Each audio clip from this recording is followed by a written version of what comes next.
Hello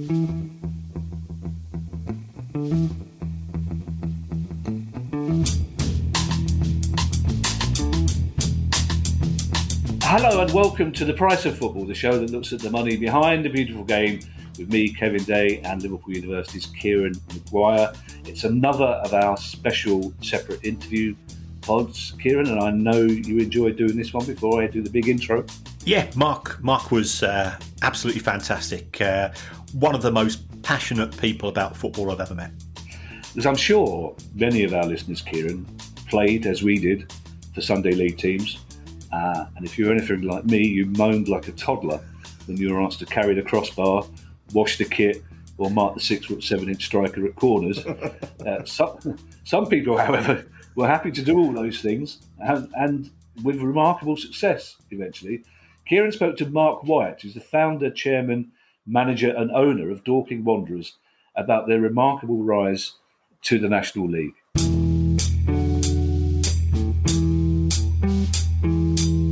So, Marc, thanks so much for coming on the show. Could you sort of start, for people that don't know, tell us a bit about yourself and the town of Dorking, how you came together and how you got to where you are today? Well, we just started the obligatory sort of pub side, really. And me and my friend, we were a little bit disillusioned with following Wimbledon around the country, spending a bit too much money. And, we started what was akin to a pub team on a Saturday. And that was 23 years ago. Seemed like only yesterday, to be fair. We really missed those days as well, because it's certainly far removed from going to the pub and getting some sausage rolls and a beer afterwards. But, yeah, so it's developed exponentially, you could say, really. On and off the field, unique story. We're proud of it. It's taken over our lives, and that's where we are today. And is it you and the same guys, or is it sort of some have dropped out and some have come back in, or how has it developed in terms of the personnel? Do you know what? Everybody who's ever been involved is still involved, but largely in different capacities. Sometimes now some of the original lads are up in the bar with their children watching the game outside, and it's really bizarre. There's one or two involved operationally, but most people have sort of come and gone. I'm the sort of the long-standing one, if you like. But that said, there's people now that have been in the sort of stronghold of running it for 8 to 10 years, but ever present. It's just me day to day. And how many hours a week would you say it takes up of your life? Because your owner, your manager, your chairman, you seem to do everything. It must be a huge demand of your time. Yeah, it is. It's obviously it takes over everything, really. I'm lucky to have really good people around me. I've had to build a great team in Dorking Wanderers as we've gone along. So, from the manager point of view, we've got a really good coaching team and analysis and scouting teams. Off the field, we've got a non-exec board, we've got a senior management team, we've got working committees. So I try to pull the strings, but I'm obviously involved heavily in everything. I just feel like, for me, I feel like when the fire's not burning and I can look at the club and it's not moving forward, or it could move forward better without me, whether that's as a manager or chairman or owner, I feel like that's when I won't do it. I feel like I'm the biggest fan of Dorking Wanderers there is. Yeah. So for me, I feel like I definitely keep hold of the things I'm doing because I feel I'm best placed. And if I didn't, I would have no issue passing them on. And there is also an awful lot of responsibility that I'm not involved in and decisions that are taken outside of me now. So, but it's a big job. Yeah. Oh, yeah. It's amazing. Absolutely incredible. Myself and Kevin, we've been thinking about trying to write a book about taking a football club from the parks to the Premier League. And then we read about your story, and we go, okay, Mark's done the real thing. Yeah, he's absolutely gazumped us. But what was there sort of ever a stage you're going through all of these promotions, you're succeeding on the pitch? Was there ever sort of one day you woke up and said, "This isn't the giggle we started off"? Yeah, when did you actually realise that this is very serious? And perhaps did you have to sort of change the way that you approached your roles as a result of that?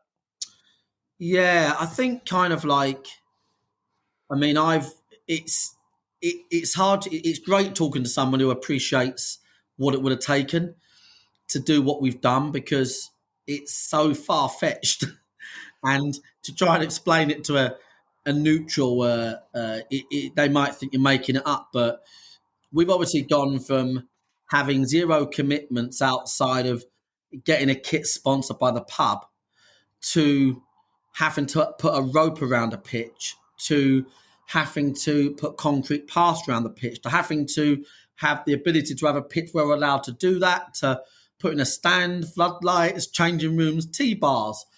We've done every single thing that you can imagine needs doing. We've done every single thing. And I think it was more a case of when the demands, with every promotion, there is a mandate to do more by the FA. Yeah. Which I understand. I think that makes sense. I actually think that the ground grading system is one of the only things that's not broken in the FA. It actually serves quite a good purpose. They always make sure your ground is probably 2 levels better than it needs to be. Yeah. And I think that actually that works really well. And it was as those demands, if you like, came in, that all of a sudden we had to think on a Monday morning, damn, where are we going to get the money to pay for them floodlights? Who's going to put the planning permission in? Who knows anything about planning permission? So kind of like step 6, intermediate football, into senior football, step 5, was when the most demand, if you like, on the ground grading kicked in. And that was when you started realising that if you were going to take it seriously, it was a different beast. Yeah, by all accounts. Now, I mean, you hinted there that you're not necessarily the FA's biggest fan. If they came to you and said, "Look, Mark, we've seen what you've done. We want you to take over." What say 3 things would you do? Do you think you could improve because you've come from the grassest of grassroots. You've come from park football all the way through to where you are today in the National League. What would say 3 things do you think that could really improve how grassroots football operates in this country? Right. So the number one issue with grassroots football in this country that's predominantly got a lot of green space is the lack of land in terms of where you can do anything with it. Yeah. So there's lots of grass pitches, but they'll have covenants on them. They'll have restrictions, and I could probably list off 100 clubs or teams. There was a famous team there was 2 clubs actually around Dorking. One was called North Homeward. The other one was called Select Delta, and they both got to intermediate football and had to fold senior football because being able to attract funding means you need to have a security of tenure, and you can only get a security of tenure on the right type of land, and that is very difficult to achieve if it's owned by local authority. So I think that the big issue for me is that there needs to be a lot more collabs done with the football, the FA, all of the funding mechanisms behind the FA and local authority. So local authority need to be able to directly benefit, if you like, by the available funding in a way that they understand. So I can have a recreation pitch. So most councils have got huge amounts of land that are earmarked only for recreational use. In Dorking, I know of 3 sites that are overgrown. They are literally just dog walking areas, but they are earmarked for recreational use. They can never be that can never be changed.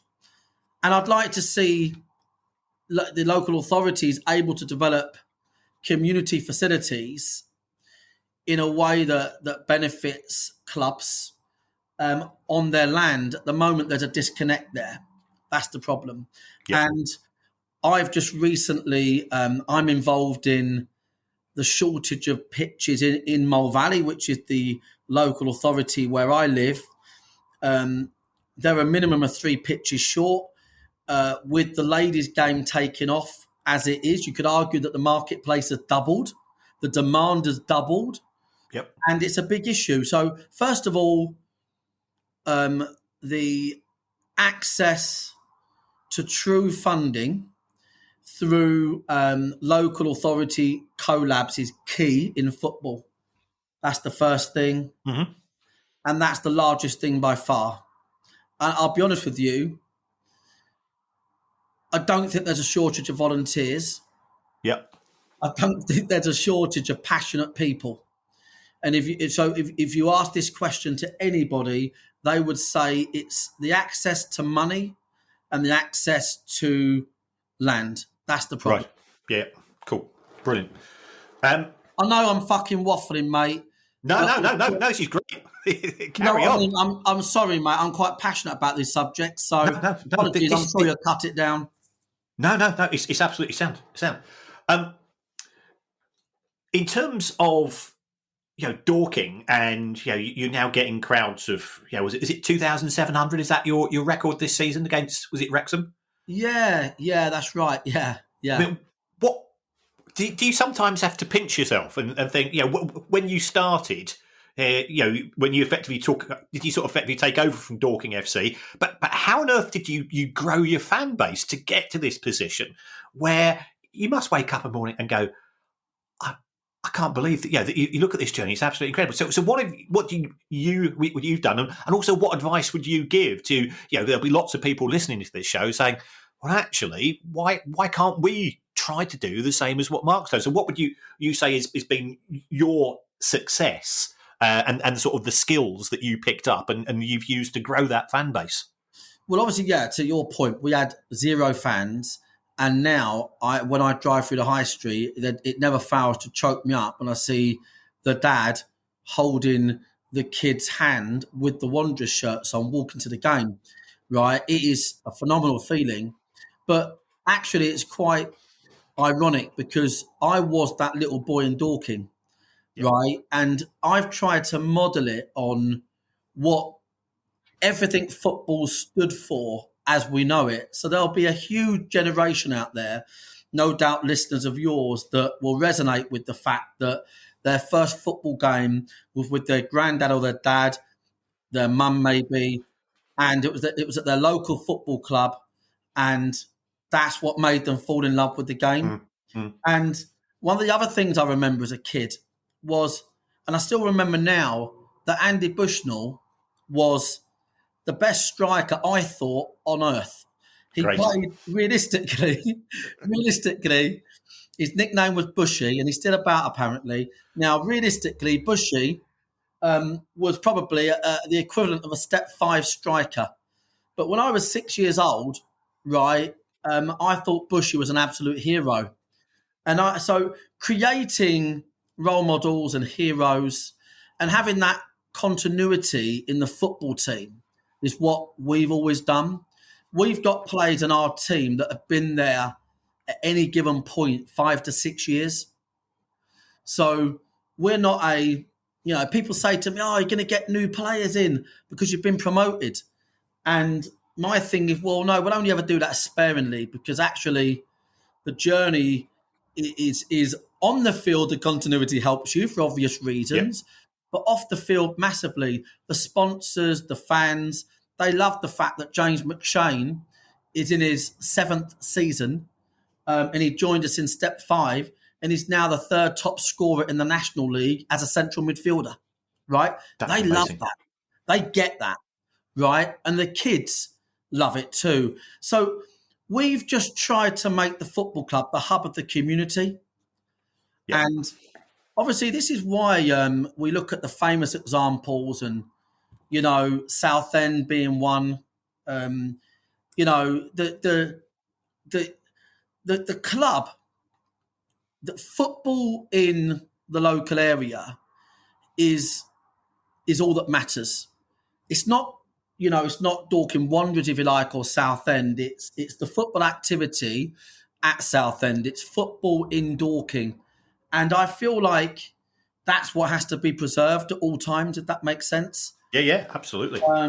So yeah, so what we try to do is make sure that we engage the business community, we engage the everybody socially in what we do, and yeah, we really do play our part in. We feel like when the pandemic was on, we were the ones out there delivering food parcels, and when the Marcus Rashford had his school lunch campaign, it's our role. We feel it's our role in the community, and we feel like if you get that right as a football club, then you get that back in bundles from the people. Yeah. They'll give you that back in return. They'll be your supporters. Brilliant. Yeah, because football clubs, I think football clubs have replaced the church in this country, especially at local level. In that, there's that one place of you feel that you are all together, and you can have different views on this, that, and the other. But when it comes to your town and your football club, it is a bind, and it's a bond that lasts for your life. And you're right. Yeah, get them young. Because I remember, I support Brighton, and I remember when things were really bad for us. I'm living in Manchester the last 40 years. I come down, I wouldn't see a single kid with a Brighton shirt. Yeah, they'd all be Manchester United, Liverpool, and Chelsea. And I understood why. And it used to break my heart. And when things started to turn around, the biggest, most exciting thing that I see, I go into town these days and I see kids in the Brighton shirts, and I just fill up. I just think it's so wonderful because they've now got that sense of identity from what you're saying as well. The kids in Dorking, that sense, there must be a huge sense of community pride in where you have come from. I mean, you've now moved to this stadium at Meadowbank. How did you go about funding that? Because that must have been quite a big step up in terms of financial commitment. Yeah, well, yeah, it was massive, and even as we stand here today, we need to develop an away end. And that's a big pressure as well. Yeah. There is a lot of pressure on us. I mean, what's not helped us has obviously been the amount of promotions we've had, because it just means the hurdles are so much greater each year and so much more frequent. So as an example, we have over 60 sponsors, 60. Wow. And those sponsors are like family. We create an old-fashioned, if you like, a business partner network. So these guys mutually benefit from each other. We get them together 3-4 times a year from a networking point of view. We entertain them at matches, and all of their staff or their clients. They reciprocally benefit, as I say, from one another.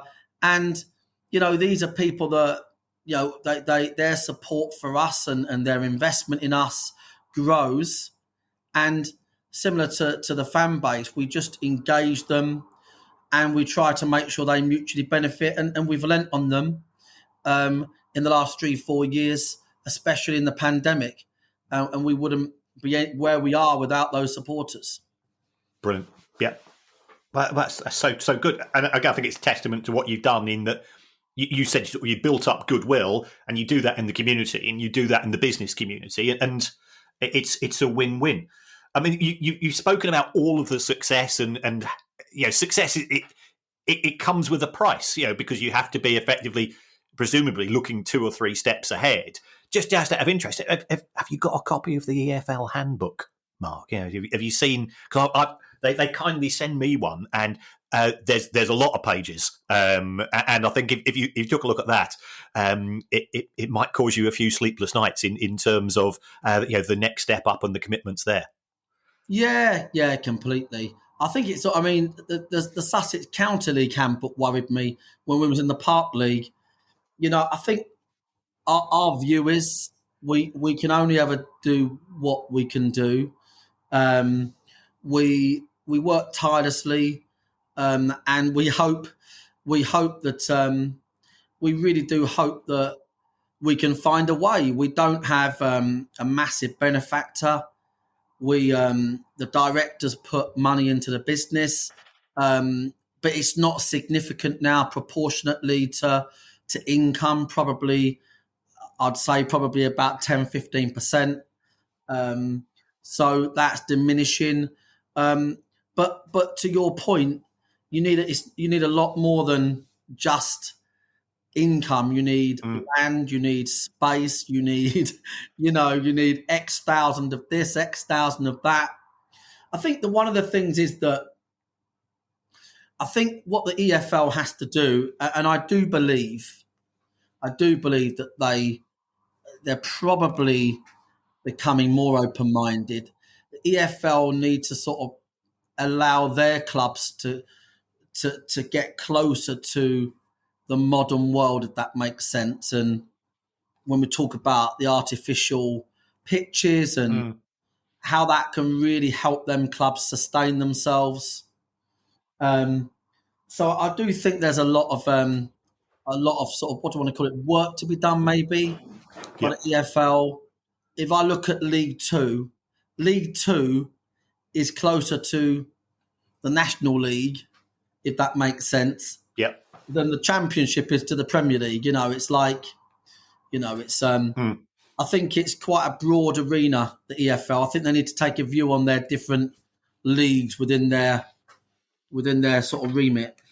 Would you be in favour of 3 up, 3 down from the National League to League Two? Do you think that's a fair way of because we look at the league table today, and the bottom 2 teams are Oldham and Scunthorpe, who were both in League Two last season. Now, in my view, they've both suffered issues to do with ownership, but as those owners are quite stroppy, or the old owners in some cases quite stroppy. I won't say anything more than that.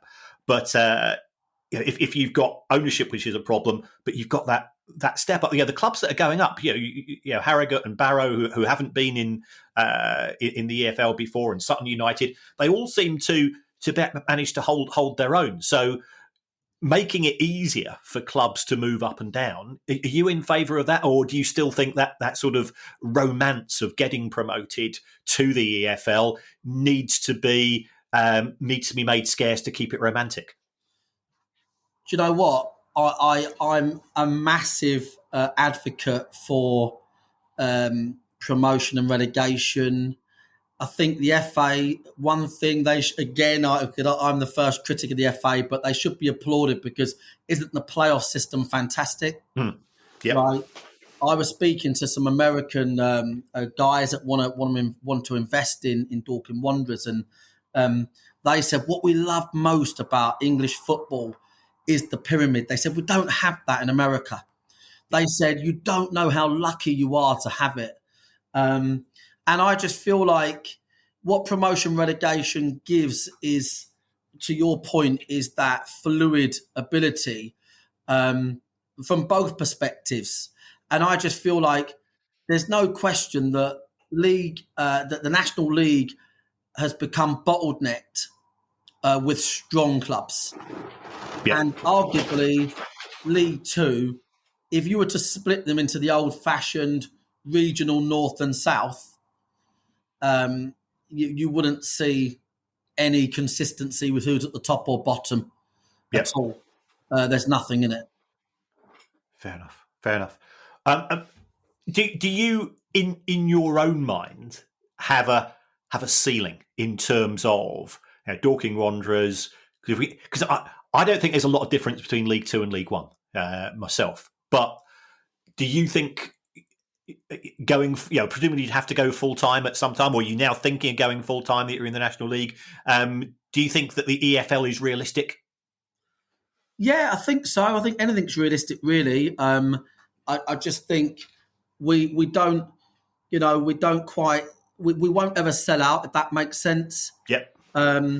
So it's just really, I think if you look at it, if you look at, you only need one example in, let's say, I don't know, League One, if you like. Fleetwood, are they League One? Yep. Well, Accrington as well. Accrington. You only need one example to show you what's achievable. I don't. For me, I don't look at the. I think if you've got a well-run club, if you live within your means, if you've got a great management structure and you know what you're doing, you can compete. And I think we can compete for several years on that premise. I really do. I think we'll need to go full-time. It's definitely a full-time job at this level, but I think that can be done in this day and age. I've got to say, Kieran, the more and more I'm learning as I go along, I won't name names, but there are teams in the National League, in our division, that are big clubs. Their wage bills are not high. They're not high. Their wage bills are very reasonable because there's a lot of young pros now that, see it as maybe a stepping stone to step into the National League. They'll play for money that's potentially less money than the season pro that's in the National League. And I see clubs now that are becoming wise to that. So I feel like it's doable.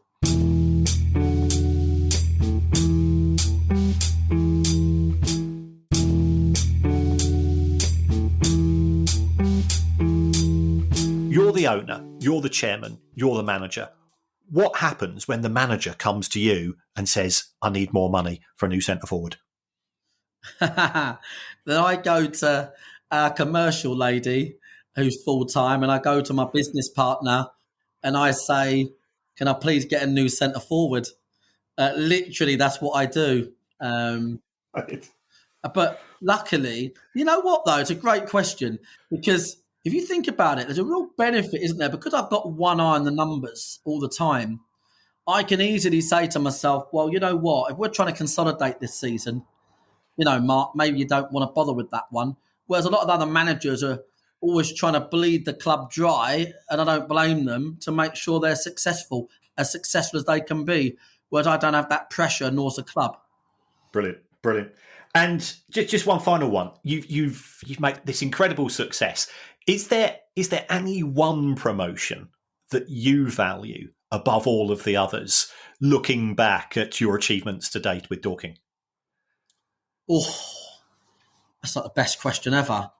The one I value, well, there's two actually. Sorry, that's all good.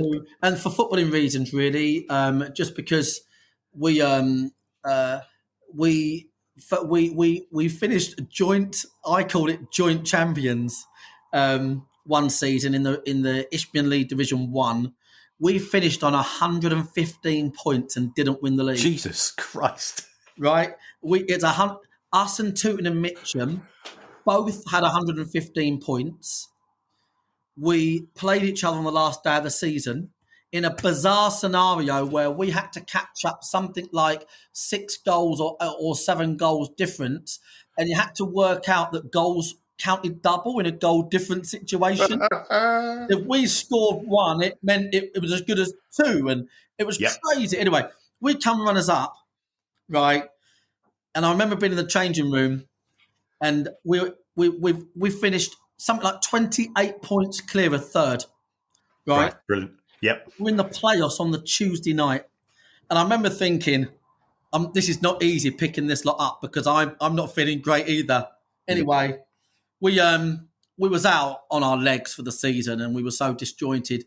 We won a penalty shootout on the Tuesday night, and then we won in the final against Corinthian Casuals.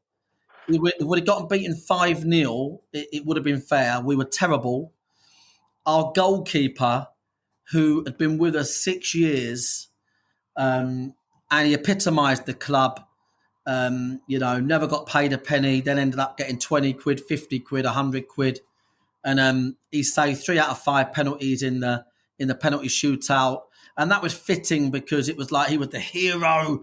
And that was how we build our club, around these real heroes that have been there a long time. Yep. And then just quickly, the National South last year, 5 seconds on the clock. You couldn't write it. Phenomenal. We're out. We're done. The fans are walking up the high street. 5 seconds to go. We equalise. Cue grown men, women and children that don't know each other, jumping on each other. Tears of joy. We get a winner during extra time. The most phenomenal experience ever, really. So yeah, we're very fortunate to have experienced it. And of course, when you have those days, the fans they get the bug, don't they, as well? Yeah. I mean, what people say to me that don't understand me. I commute 200 miles to work just so I can live near my football club, and football fans don't understand it. I say to them, what else in life makes you hug strangers? And that's why I love football. It does give that the top 10 moments of my life, six of them involve football, and I can't think of anything else that gives you that joy. Mark, it's been an honour and a pleasure. Thank you so much for coming on the show. Good luck to Dorking for the rest of the season. I'm going to try and get down for a game sometime because I just like watching football. And your story is brilliant. Yeah, no, give me a shout. I really appreciate being asked on, and yeah, 100%. Give me a shout, and we'll look after you when you come down. Cheers, mate. Thanks very much. Bye-bye. Thanks, Kieran. Cheers, mate.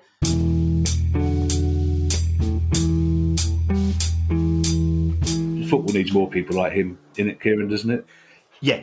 He's absolutely inspirational.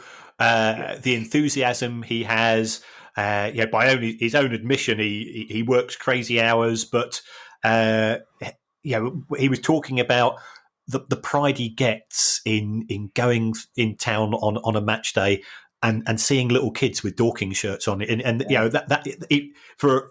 for a bloke who has to make pretty harsh decisions, he's blubbering. He's filling up when he sees things like that. And amazing guy, fair play to him, and good luck for the continued rise of Dorking. Yeah, he needs to.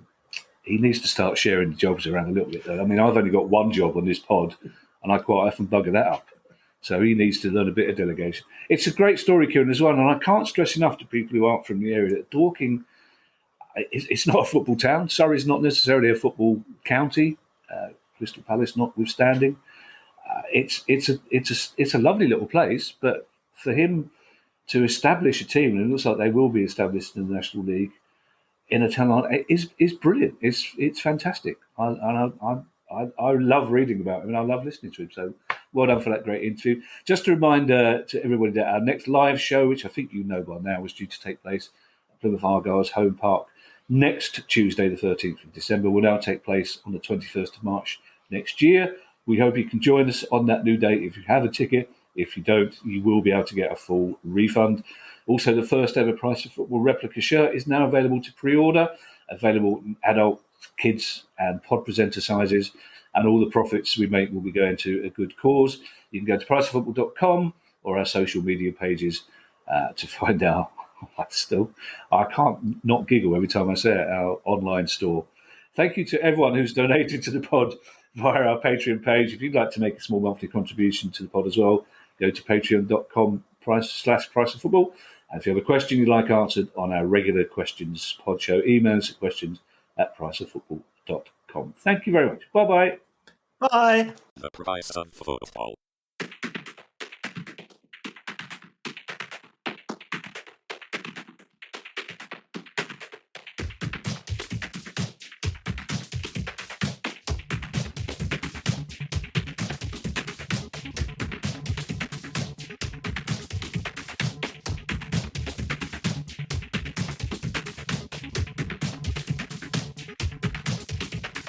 The Price of Football.